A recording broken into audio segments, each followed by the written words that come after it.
You're now listening to Northview Royals.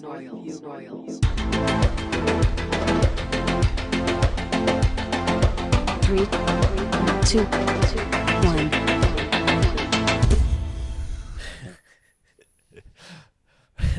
Welcome to the Northview Royals podcast, the greatest podcast in the world that no one's ever really heard of. So make sure you jump on, subscribe, like, share, follow, and let's get a bit of tension around this. So go ahead and do that right now.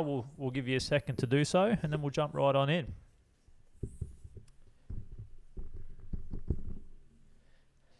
We're going to jump in now.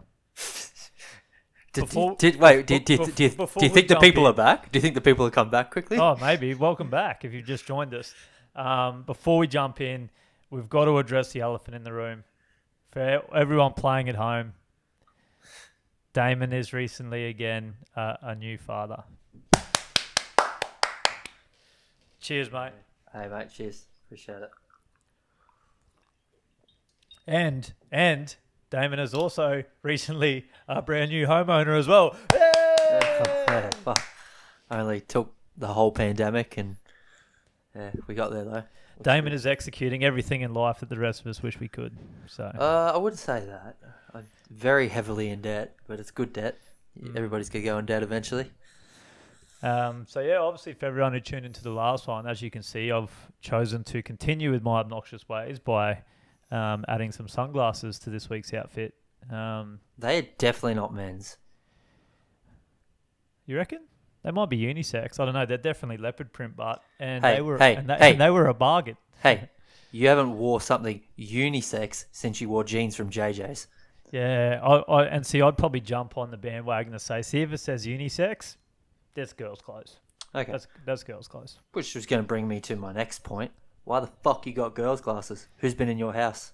They were a bargain. They were actually a bargain. I bought them today after the gym. Guess how many dollars they cost me? How many doll hairs? Shit. Give me a look. They have a brand?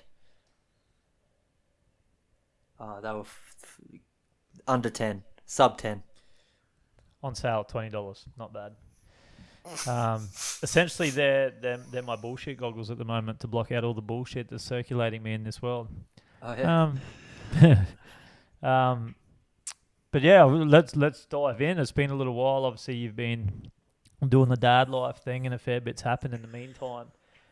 Probably the biggest headline, biggest story that I want your opinion on is Astroworld. Fuck, that's hectic, eh?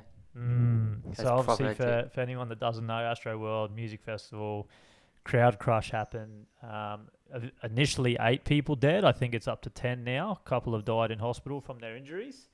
And obviously there's a fair bit of backlash where people are trying to sue or take Travis Scott and Drake to court for ensuing violence in the crowd.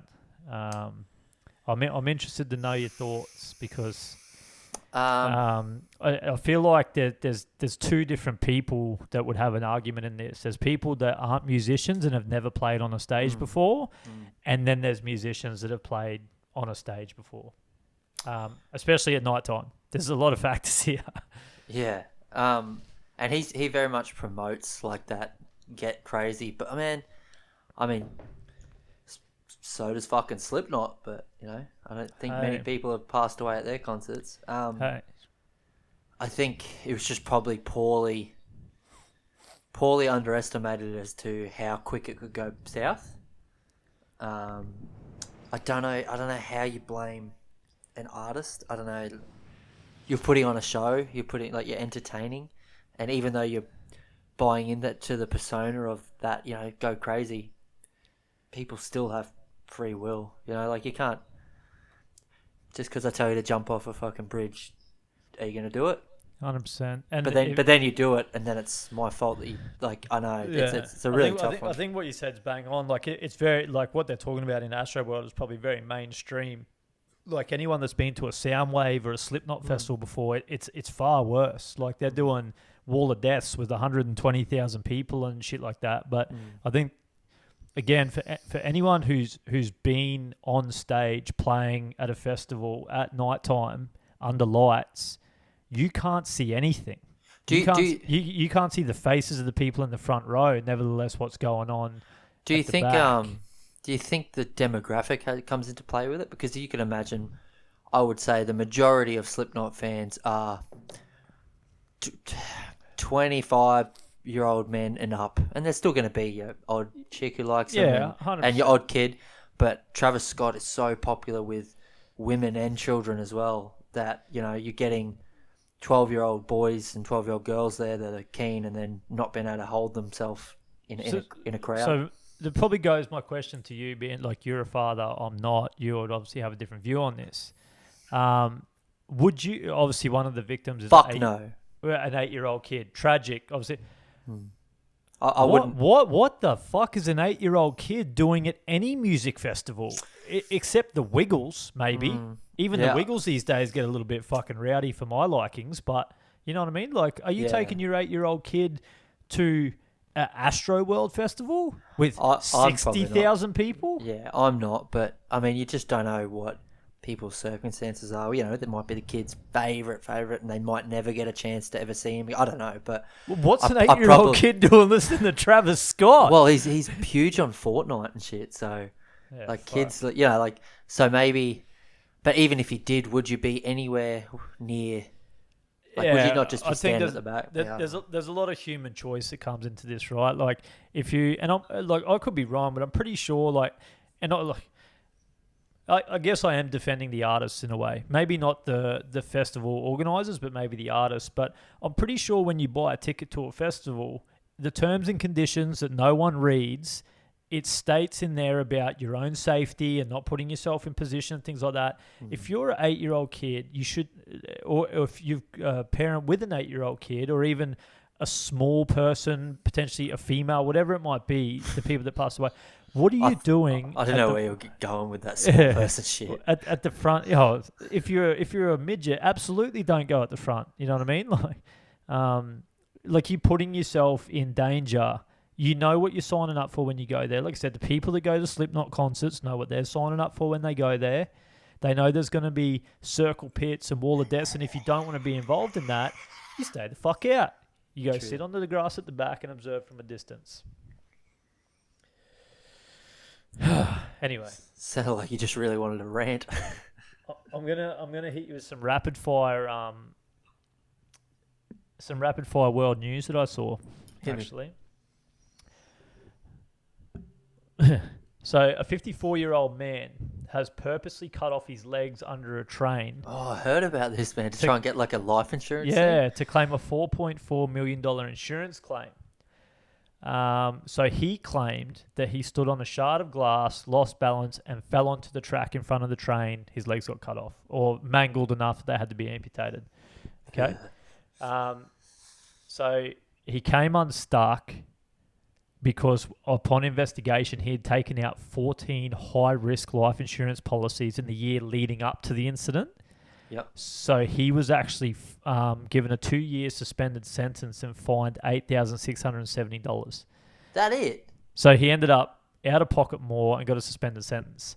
Probably same question as the Squid Game that we spoke about. Is $4.4 million enough to cut off your own legs? Not by a fucking train. That's a bad way. That's a bad way to go. Who?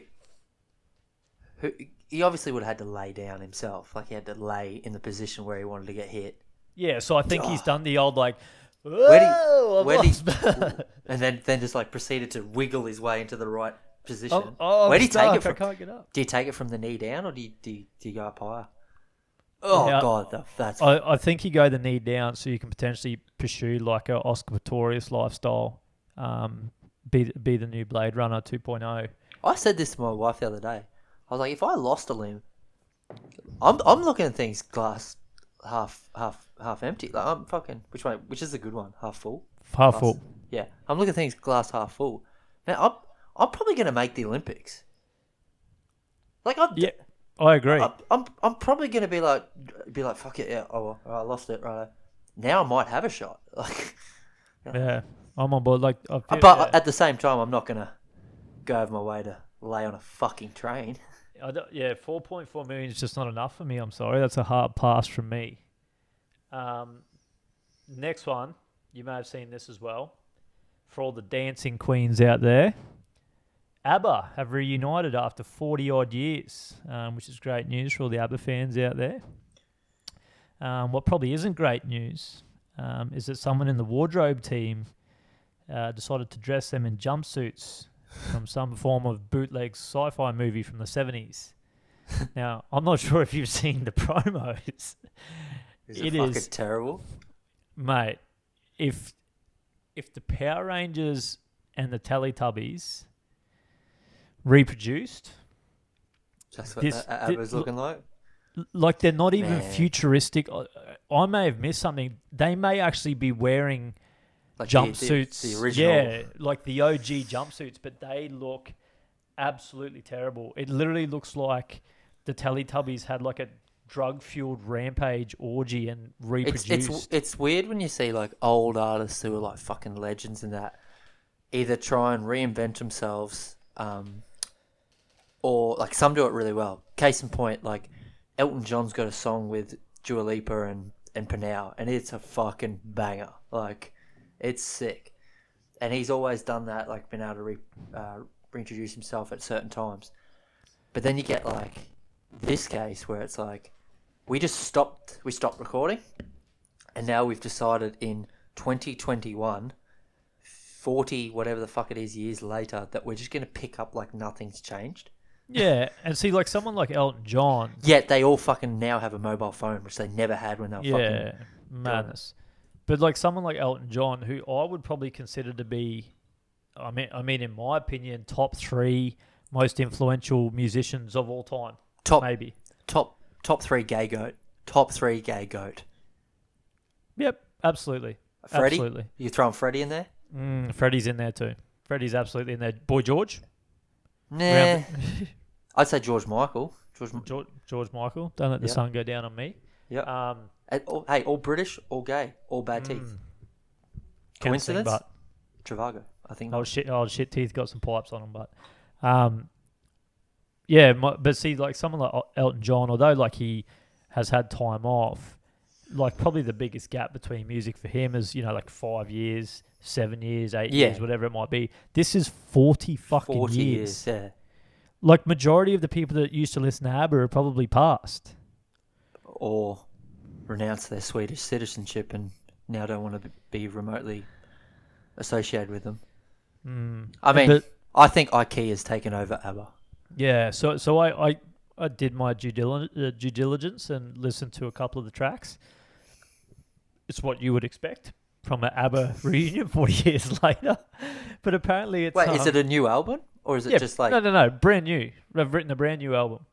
New film clips, the whole fucking shebang. And what they did was, I found out afterwards, the idea of the space suits that they were wearing was that because of the pandemic, they did a...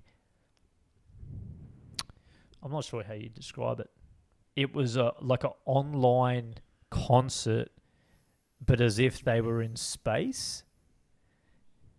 I hate everything of what you just said. It was very strange. Very strange. I award you no points, and may God have mercy on your soul. Everyone in the room is now dumb about having listened to your answer. Right, my next point. This is to pick up anyone that follows Damon on Instagram. If you don't, shameless plug, jump on there. Here we go. A debate that you were having in the car on Friday or Thursday with your son about chocolate bars. Man, people piss me off. So in preparation, I've gone and I've prepped my top 3. Mm-hmm. But give a little bit of context. Where did this conversation come from? What's your top 3, your reasonings? What are the shortfalls of what your son had to say? Okay, so we quickly stopped at Coles, and he wanted a water because we just went and shot the basketball. I was like, righto. And they had, like they have your chocolates on special for $1 or whatever. And they were basically all on special. And I got a Mars bar because I'm like, that's legit. And then he's gone to get like he went to get a Kit Kat. And I'm like, you always just get a Kit Kat. And he goes, they're goat level elite, and we decided to walk the entire way back to the car, just arguing about chocolates. And then and I was just like, "Fuck this!" Grab my phone. We're taking it to the streets. And I disagree. Obviously, I'm probably gonna make him start paying rent soon. But yeah, man, I just think I probably should preface it that I'm not an overly huge chocolate eater. That's fair. Not everyone is. Some people prefer other sweets or don't prefer sweets at all. So I'm not too big on the just straight chocolate. And Mars, I do like caramel. Caramel's a big part of my life. So that's a nice addition to any chocolate that I am eating. But some people like a different sort of caramel that isn't contained in chocolate bars. So we won't mention names. Okay, thank you. But yeah, so I mean, off the top of my head, man, like I've said in the post, I'm a big fan of Mars. I think they do a good Mars. They do a good bar, and the Mars brand, huge. Fair. Boost, I like a Boost bar. It's pretty. See, now I feel like that's a real left field answer for me. I wouldn't say that many people would have Boost. I will honestly say I'm not sure I've ever had one. Wow, you should get one. Maybe one. Are they in the favorites? Are they in the favorites box? I'm not too sure, but in the favorites box, if we're just looking at that, I wouldn't mind one of those little Moro bars. They're pretty sick. What was your third one? What was your top three? Shit. I don't know, man. I don't mind Turkish Delight, but I wouldn't put it up there like that. I just didn't think Kit Kat was the top. That's where I was at. I'm like, it's so basic. It's so. Yeah. Now the Turkish Delight, the Turkish Delight is the chocolate bar that separates nations. It tears families apart. It ruins relationships. It's like the game of Monopoly. You're either pro Turkish Delight or you are absolutely against. I mean, I don't mind real Turkish Delight, like the powdered sugar, like Turkish Delight. That's some shit, man. Now I would say, and this is just my opinion, but generally speaking, I'm never wrong, so my opinion is always right. Would say that if the Turkish Delight was not included in the favourites box, I would nearly say that the line would be discontinued. Because if you go in, even people that do like it, if you go into the chocolate aisle, you're not going to pick the Turkish Delight as your first pick. Like, okay, you're allowed a chocolate, grab one chocolate bar. No one's picking the TD as their first pick. You know what I mean? I just think the Kit Kat reminds me of like, remember those like wafer like chocolate wafers in like the bickies or whatever, the big multi-pack bickies and they use chocolate, vanilla, and strawberry. Yeah. And they just remind me of that. And then your grandparent had them in a fucking jar and they were stale and just fucking shit. So I'm gonna hit you with my top three. All right. And like I'm open to, again, I'm never wrong, but I'm open to your feedback. Okay. So I'll go from 3 to 1 because I think the one's gonna be a real drop of the dime moment. So my number 3 is from when I was a kid. It was always my go-to. Not necessarily a chocolate bar, but in the chocolate bar section, a Golden Ruff. Fucking hate it. Get the fuck out. A Golden Ruff. Hate it. One of the most underrated chocolates of all time. Golden Ruff, fucking wagon wheel, whatever the fuck it is, get the fuck out. They've gone, I'll see your bar and I'll make a chocolate disc instead. No. So a Golden Ruff is chocolate with coconut and stuff in it. Fucking coconut on chocolate. In a little disc like you could take that and you could take a Bounty and get the fuck out. Yeah, I'm not a Bounty guy. Number 2, similar to the Mars, an all-time classic, potentially one of the longest serving chocolate bars of all time in Australia. The Grand Cherry Ripe. I don't mind it. Very polarizing, a cherry ripe. Very polarizing. But none of the new double dipped fucking ganache ones. Just the OG cherry ripe. But I feel like that's one of the chocolate bars where they make the king size bars. It's too much. It's too much cherry ripe. Too much cherry. Yeah. I agree that it could be up there before a lot of other ones, but I still just don't think it's at that top level. But please proceed. Give me your number one, so I can shit on it. It better be fucking good. Now, this. Do you have one? Pardon? Do you have one? No, I actually bought one yesterday. All right, so you bought $20 women's glasses, but you couldn't buy one fucking chocolate. To bring it on here, and it was so good that I ate it. Now, it's pretty basic. It's been around forever. But if I get put in a chocolate aisle and get told I'm allowed to pick one, I'm picking this every time. Kinder Surprise. Wrong. Have another guess. I'll give you 3 guesses. That's your first one. Oh, fuck, that was a joke guess. Snickers? No. Okay. So I've got one more guess. Yep. Oh, fuck. Can you give me a hint? Because there's like a million fucking chocolate varieties and... It's a relatively plain bar. It's not like a picnic or a Snickers where there's nuts and gooey shit and all sorts of stuff in there. It's like fucking sex in a wrapper. It's relatively plain, relatively vanilla in the world of chocolate bars. Flake? No, but I like the way you think. Fuck Flake. Now I want you to buckle up because I'm about to hit you with a truth bomb as to what I believe is the timeless chocolate bar on the shelf. It better not be a twirl. It is the Milky Way. Fuck off. Fuck off. The Milky Way, ladies and gentlemen, is the most underrated chocolate bar on the market today. The Milky Way is just a fucking Wish version of a Mars bar with no caramel. Get the fuck out of here. It's got like this nice, I would say like cloudy. It's nearly like chocolate mousse in the middle. It's shitty nougat compared to Mars nougat. You get the fuck out. And you know what the difference is with the Milky Way is that you pay $2.50 for a Mars. Milky Way's 90 cents every day of the week. I'm gonna hit you with a little, like a celebration. People, get you something for happy anniversary or fuck what it is. I will fuck up some Ferrero Rochers. Oh, dog. See, that's when you expand the argument. Like, are we just talking chocolate bars or are we talking chocolate in general? We're talking about bite-sized chocolate balls in me mouth. Like those, like the Lindt chocolate balls that you get in the little individual wrappers. I will fuck up a box of chocolate balls, trust me. Yeah, man, the Ferrero Rocher. Oh, goddamn. Goddamn. But yeah, I would say that, I would agree with you. Probably another honourable mention for me is an old school one. I'm not sure if they still do them, would be the Curly Whirly. Fuck that chewy shit, man. Fuck all you. Fuck everyone. You used to be able to grab a Curly Whirly for 50 cents back in the day, kids. 50 cents for a fucking 5 minutes of sore teeth and a fucked jaw. Mate, yeah, sure. I reckon that something that hasn't...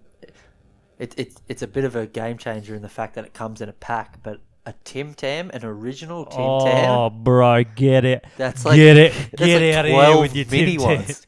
Get out of here with your Tim Tam. Oh, so the old school ad where you get it. Boom, the old Tim Tam genie tops up your packet. Oh god. Oh, give me some more and Timmies, it's now bro, that could be you. That's the bachelor dude who now's the genie. It could have been you. Hey, I'll be the Tim Tam genie if that's what people want. Right, yeah, we're about to die out here. A little bit of extra takeouts for you. That was a good one. Peace. Peace.